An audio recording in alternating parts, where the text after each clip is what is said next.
IT portal will be established. Digital payments continue to find wide access. Digital भुगतान को व्यापक स्वीकृति मिलना जारी है। वर्ष 2022 में इनमें लेन देन में 76% की और मूल्य में 51% की वृद्धि हुई है।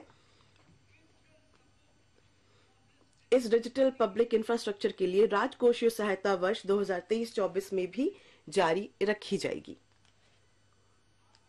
आजादी का अमृत महोत्सव, महिला सम्मान बचत पत्र।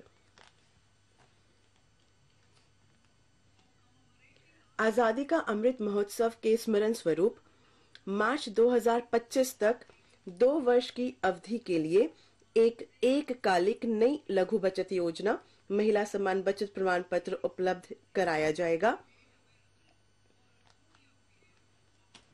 2025. This will offer. यह महिलाओं या बालिकाओं के नाम पर आंशिक आहरण विकल्प के साथ 2 वर्षों की अवधि के लिए 7.5% की नियत ब्याज दर पर 2 लाख तक की जमा सुविधा का प्रस्ताव देगा। वरिष्ठ नागरिक बचत योजना के लिए अधिकतम जमा सीमा को 15 लाख रुपए से बढ़ाकर 30 लाख रुपए कर दिया जाएगा। मासिक आय खाता स्कीम के लिए अधिकतम जमा सीमा को एकल खाते के लिए 4.5 लाख रुपए से बढ़ाकर 9 लाख और संयुक्त खाते के लिए 9 लाख रुपए से बढ़ाकर 15 लाख रुपए कर दिया जाएगा। Honorable Speaker, sir, माननीय अध्यक्ष महोदय, राजकोषीय प्रबंधन। राज्यों को 50 वर्षों के लिए ब्याज मुक्त ऋण। राज्यों के नियमित संपूर्ण 50 वर्षीय ऋण को वर्ष 2023-24 के अंदर पूंजीगत व्यय पर खर्च किए जाने हैं। इनमें से अधिकांश ऋण व्यय राज्यों के विवेक पर निर्भर करेंगे, परंतु इस ऋण का एक हिस्सा उनके द्वारा वास्तविक पूंजी व्यय को बढ़ाने की शर्त पर दिया जाएगा। इस परिव्यय के हिस्से निम्नलिखित प्रयोजनों के लिए भी जोड़े या आवंटित किए जाएंगे: पुराने सरकारी वाहनों की स्क्रैपिंग, शहरी आयोजना सुधार और कार्रवाइयां, शहरी स्थानीय निकायों में वित्तीय सुधार ताकि उनमें नगरपालिका बैंडों के लिए साख बन सके, पुलिस स्टेशनों के ऊपर या उसके भाग के रूप में पुलिस कर्मियों के लिए आवास सुविधा, यूनिटी मॉल का निर्माण, बाल और किशोर पुस्तकालयों को डिजिटल इंफ्रास्ट्रक्चर और केंद्रीय स्कीमों के पूंजीगत व्यय में राज्य का हिस्सा।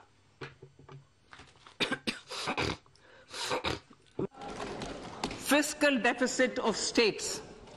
States will be allowed a fiscal deficit of 3.5% of GSDP, of which 0.5% will be tied to power sector reforms. Revised estimates 2022 to 2023. The revised estimate, Honorable Speaker, sir, of the total receipts other than borrowing is 24.3 lakh crores, of which the net tax receipts are 20.9 lakh crores. The revised estimate of the total expenditure is 41.9 lakh crores of rupees, of which the capital expenditure is about 7.3 lakh crores. The revised estimate of the fiscal deficit is 6.4% of GDP, adhering to the budget estimate. 2023-24 budget अनुमान वर्ष 2023-24। वर्ष 2023-24 में कुल प्राप्तियां और कुल व्यय क्रमशः 27.2 लाख करोड़ और 45 लाख करोड़ होने का अनुमान लगाया गया है।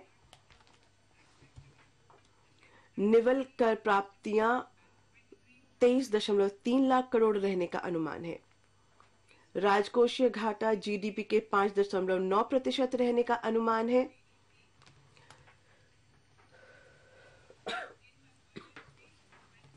वर्ष 2021-22 के अपने बजट भाषण में मैंने यह घोषणा की थी कि हम कालांतर में राजकोषीय घाटे को सतत रूप से अच्छी तरह कम करने के साथ वर्ष 2025-26 तक राजकोषीय घाटे को 4.5% से नीचे रखने के लिए राजकोषीय समेकन के मार्ग पर चलते रहने की योजना बना रहे हैं।